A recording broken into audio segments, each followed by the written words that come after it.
love the stores during the holiday season. I love being out and about in the hustle and bustle. Like, oh, it's the most wonderful time of the year. All right. Good morning, everybody. It is Friday, November the 21st of the fabulous year of 2025. And today we're just going to talk about how thankfulness, gratitude, and appreciation plays out in couples relationships and how it's needed. And so it is, funny story, y'all.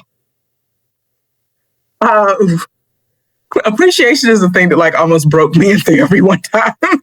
So I was an early therapist, early.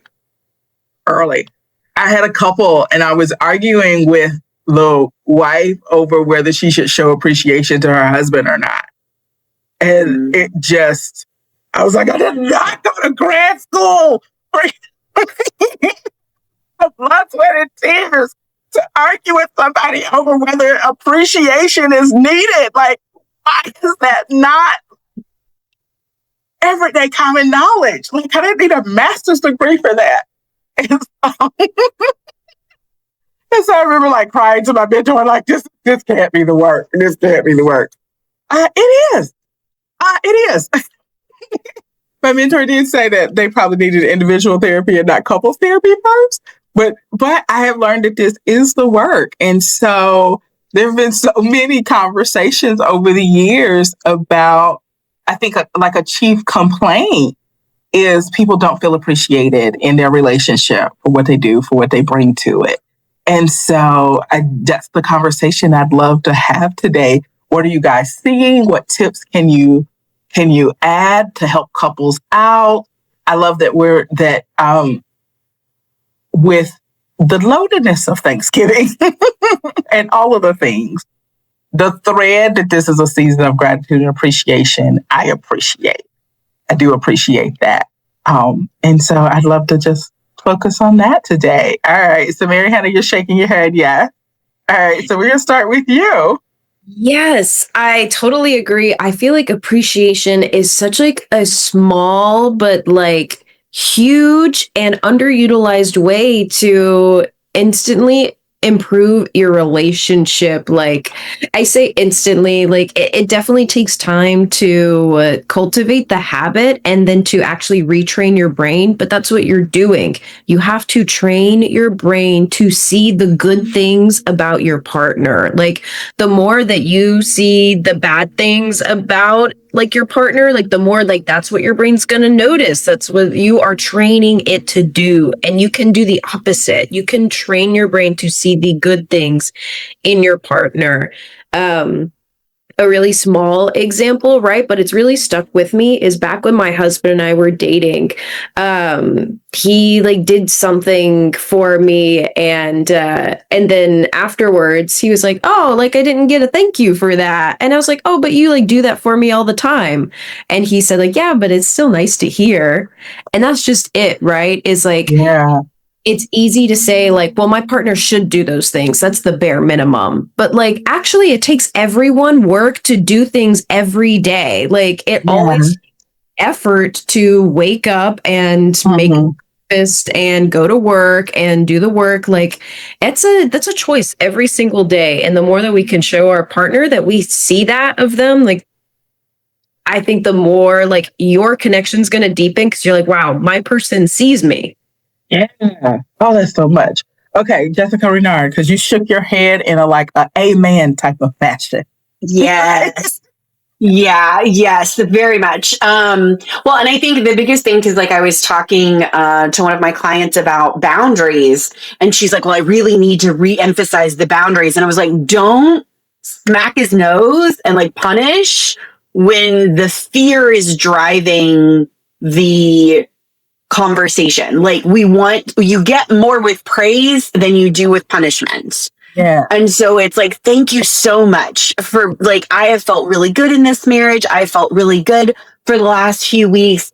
I am a little bit nervous heading into this outlier scenario because it doesn't happen very often. And I'm worried that we're going to go back to old habits. So like being able to express those fears versus like, don't you dare do this, or be careful that, you know, like bringing up all of the past things, bringing up all of the punishment that we're like, hey, this has felt really, really good. And I'm scared. I'm nervous that because we're at your family's house, or because we're on vacation, or because there are going to be other people around, we're going to slip in the things that we've been doing so well at. And I want to just for us to be aware of that.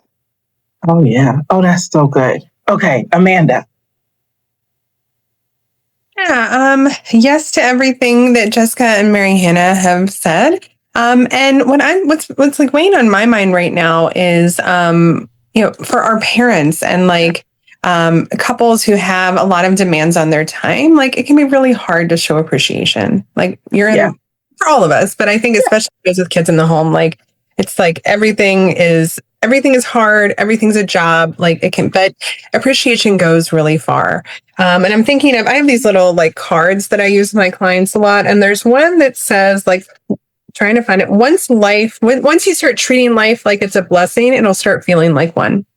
And the moment you start acting like life is a blessing, it starts feeling like one. The moment you open your heart and your mind to appreciating your partner, appreciating what you guys do have together, it becomes like a rolling stone that picks up a snowball, I should say, that picks up more snow. Like the more you show appreciation, the more your partner is going to show appreciation to you. Like it's like one of those things that it can kick off a really, really nice habit. So I'm all about, Gottman talks a lot about appreciation, the Gottman Institute. I think it's such a powerful tool, and it's not hard to do, even like a little bit just to start. Like it's not hard.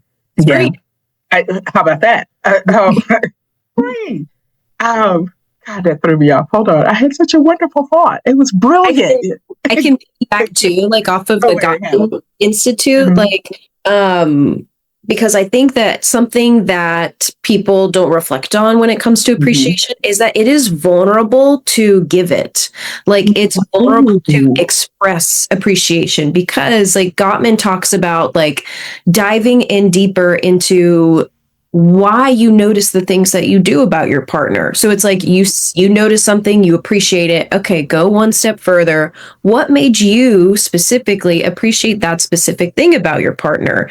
Turn that into more self-reflection of like, you know what? Actually, yeah, my partner showing up to pick our kid up from school every day means so much to me because I didn't grow up with a lot of stability. Things like that. That's like actually the ways that my partner comes through for me and like what really affects me shows me who I am also, and my deeper like values and morals, and that shows something about your deeper connection. It shows something about you. There is a vulnerability there that you can tap into and share with each other of like, you are such a stable person in my life and I need that. And like, that's such a deeper way to create meaning in your relationship as well. Yeah. Okay. I remembered my brilliant statement. and it's just when I'm working with couples, I'll tell them each individually, if you don't feel appreciated, then I want you to look at yourself first and asking, are you giving appreciation? Because I think one of you already said it, appreciation begets appreciation. It's hard for me to say, Mary Hannah, thank you so much for showing up today without you saying something back. Usually a person says, well, thank you so much for showing up. Like it is. And so I'm going to challenge everybody. If you feel like you're not being appreciated, triple the amount of appreciation you're giving and putting it out into the world. Like really make sure you do that and you're doing that. And if you can't figure out how or what to say, then have a conversation with your partner. What are you doing that I'm not seeing? And so I do remember reading a research study. I mean, I'm so sorry I can't cite it. I don't know where I got it, but that each partner feels that they're doing 60% of the work and other partners only doing 40% of the work, because there are things that your partner's doing that you don't see. And so, but you see everything that you're doing. And so you may have to say, like, what are the things that you're doing that I'm not seeing, that you've been doing on automatic that I haven't recognized or noticed or anything? And so recently, my partner was at the house and then he was not at the house. And I looked and I had to take out the trash for myself. And I just realized like the trash bags had moved and I didn't know that. So I was like, wow, I think you've been taking out the trash a lot more than I realized. And so there are a lot of little things just because the busyness of the world and you're busy of other things that your partner's probably doing that you don't see. And so that's a great conversation to have. Where am I not seeing you? Where? So, okay. All right. Who else? What else is coming up for you guys? You ladies.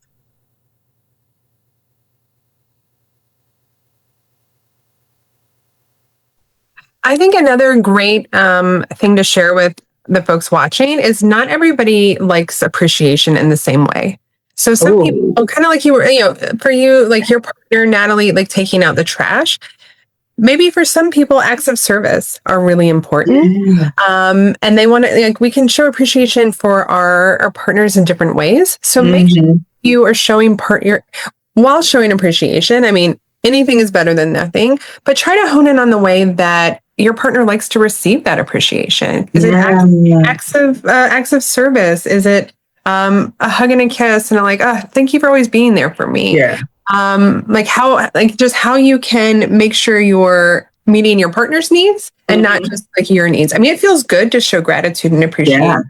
It does something for the giver too. But if your partner only likes tomato soup, don't make them chicken noodle soup to say thank you for all the work they've been doing. So make sure you're attuning yourself to their needs. Yeah. Vice versa, like make it an open conversation.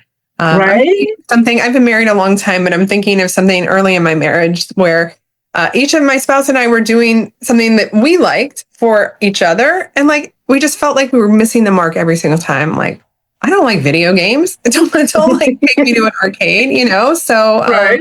So yeah, like just make sure you're attuning yourself to what your partner needs. Yeah. Oh, that's such a good one. Cause I've had a number of conversations with couples where they're both like great, wonderful people, like really like great, like fabulous. And both of them are saying, I don't feel appreciated by my partner. And both of them are saying, but I'm doing everything I know to do to appreciate you. Like where? And so it's just really kind of, yeah, I got you, Jessica. Figuring out like where that is, it has to be a conversation. If I'm doing everything I know to appreciate you and you aren't feeling it at all, yeah, we got to sit down and figure out, okay, what needs to be done. And it could be the tomato soup versus chicken soup thing. So, but yeah, and believing that your partner, that they do want to appreciate you. So, okay, Jessica Renard, you got it. Yeah, this morning I met with one of my clients and we were talking about how people are just like establishments. There's a standard of procedures that each person has or should have to where if I go to a carnival that pops up at the mall parking lot, that is going to be different than like a Ringling Brothers circus. Right? There may have common elements, but do I need tickets or do I just go in and I'm able to do all of the things inside? So just kind of having that standard operating procedure of this human needs communication on a weekly basis. I need to be able to see the person I'm dating once a week. Like, what does that look like? And understanding that, like, I don't want to be appreciating you for giving me less than my standard or my boundary because I'm still not getting what I need. I can't give you appreciation when I'm drowning. Right. And I think understanding that you could be giving me appreciation at your max, even though I'm not feeling it and it feels like my minimum. And so having that conversation, tweaking. And particularly for my marital couples, I remind them, nobody like gets married and instantly knows how to be a husband, instantly knows how to be a wife. It's not like you're endowed, all of a sudden with all of this information just because you say, I do. It takes years to tweak and learn and know your partner, years. And step into that we're a work in progress. Like we are working on learning each other, learning how to love each other, learning how to communicate with each other. And it's a lifelong tweaking. It's a lifelong tweaking. And I really want people to understand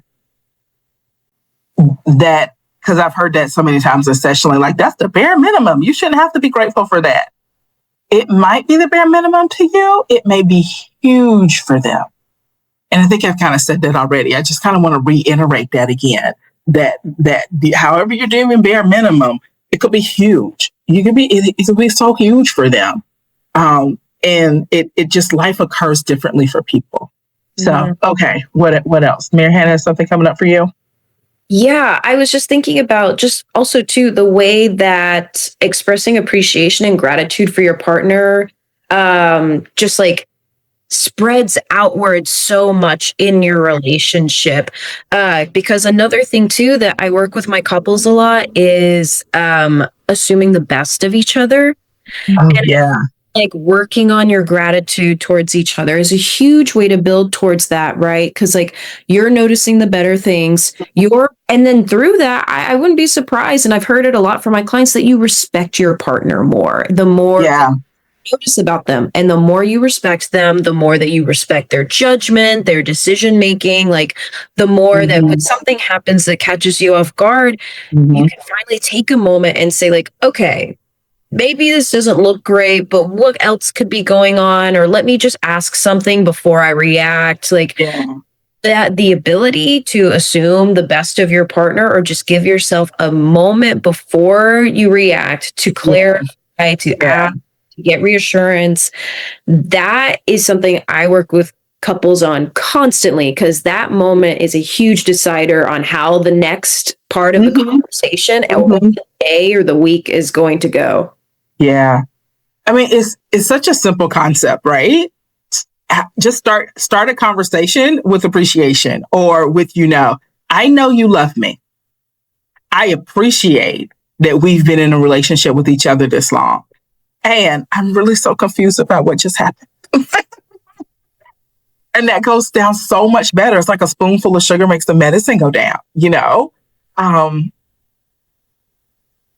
There's a skill to being in a relationship. And this is one of the key skills to being in a good relationship, is being able to verbalize appreciation, gratitude, thankfulness, being able to start hard conversations with gratitude, appreciation, thankfulness, love, any of that. And I think that's a practical thing that you can start doing today. Start all hard conversations with gratitude and appreciation.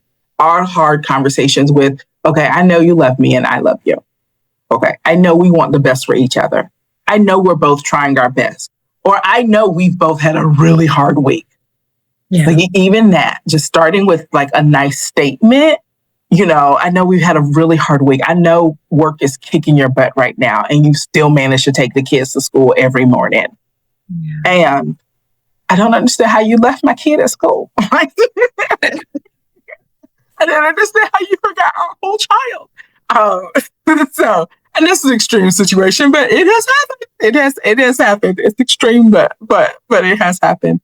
And so, but the way you start the conversation is everything. It's everything. So, okay. All right. Pivoting a little bit, ladies, as we wind down. What are you thankful for in this season?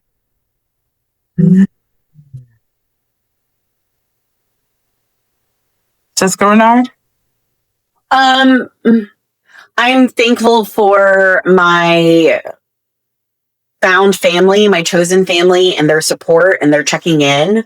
I'm thankful that I found a profession that allows me to deal with life's ups and downs in a flexible manner, because that's huge. And I don't know that I would be able to do that with a normal job. I'm thankful that while things are hard, it could be harder, and I've dealt with harder, and it's not as hard as that. Like, bills are still getting paid. We have food on the table. We're not homeless. So like understanding that like things feel challenging and they feel really stressful, but like showing gratitude, showing appreciation for the things that I do have, and not focusing all on the loss. That's what's coming up for me. All right, Mary Hannah, what are you thankful for this season? I am thankful for my relationship, my husband. We are coming up, we're in our 9th year of marriage, coming up on our 10th year in June. And we've been married that long. You look so young. And so like we've just been planning like our 10th year anniversary recently, and it's been really wonderful. And I'm also really thankful for my support group of friends that I feel so close to, and I feel like I can really go to them whenever I have things going on in my life. Yeah. I'm really thankful for like the life that my husband and I have built. I'm also really thankful for, yes, my career, that I get to be done with my workday. And even though, you know, it can be difficult to know sometimes when you've impacted people in therapy, like I can know that I dedicated my day giving people a space in a time where maybe they've never had that before. And that's really important to me. And it feels very impactful to me. And also I know this is silly, but I'm really thankful for the dog that I decided to get this year, because I really didn't know if we would be able to handle a second dog. And now she's like the best thing that ever happened to us. And I love her so much. Hey, Amanda.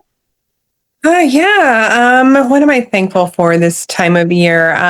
I've had a really busy year. I've been working 3 jobs. I'm in school full time. I've got 2 kids. I'm really thankful that in about a month, things are going to lift a little bit. I'm anticipating graduating, and one of my jobs I'm finishing up the first week of December. And so I'm thankful for this year that I've been able to do it all. I'm thankful for some coming respite and some rest. I'm thankful for my family, my spouse, my kids. Like, I'm just thankful that we're all like relatively healthy. Like you, Jessica, we've got food and a house and all the good stuff. So lots of stuff to be thankful for. Right. Well, I'm of course thankful for you guys. And that y'all show up with me on these and have these wonderful talks. And I'm thankful for our talks and our topics and all of the different ways that they go. I'm so thankful. I was just reading an old dating profile of mine the other day, and it was like, I love a good conversation. And I really do. I really do. And like concerts, a good movie, and a good conversation will make this girl happy. So I'm so thankful that I'm in a profession where I get to like have great conversations and deep conversations. I am thankful, feel like for so many things, you know, I'm thankful that my car is working. I'm thankful that, you know, the trees outside are I have this beautiful red and gold tree in my yard, and that is absolutely gorgeous. I'm thankful for the space heater that's keeping my feet warm right now. I'm thankful for our clients. That's a huge one. I'm thankful for our clients that trust us, that show up and allow us to serve and help. And I know they're coming for us to help them, but like this work feeds my soul. And so I'm thankful to have work that feeds my soul. You know, I was definitely in corporate America walking around saying something's not right here. Pretty sure I'm supposed to be using my brain. I'm pretty sure I'm supposed to be doing something else on this earth. Like, I'm just pretty sure this isn't it. I don't know how I know, but I know this isn't it. And so now, since I've been in this full field, I've never felt that. I've never felt that, like that, you know, that like something's off. And so I'm thankful for that feeling, you know, I'm thankful for that innateness, humanness that can tell you when something's off and you're not in the right place. And so I'm going to encourage everybody to just continue to be grateful and appreciate everything and everybody. Like, it's fall, so you can't go smell the roses, but go feel the air and be appreciative for like oxygen. Crunch the leaves. Like crunching the leaves are one of my favorites. Yes. That's so great. I just want to look at them. Like, I hadn't thought about crunching them. So go crunch the leaves. All right. We will not be here next week. We will see you guys in December. And so thank you so much. And to the people who show up to our lives and watch our YouTube channel, thank you so much. And we are here to serve. So don't be afraid to call us. All right. Have a great day. Bye. Bye.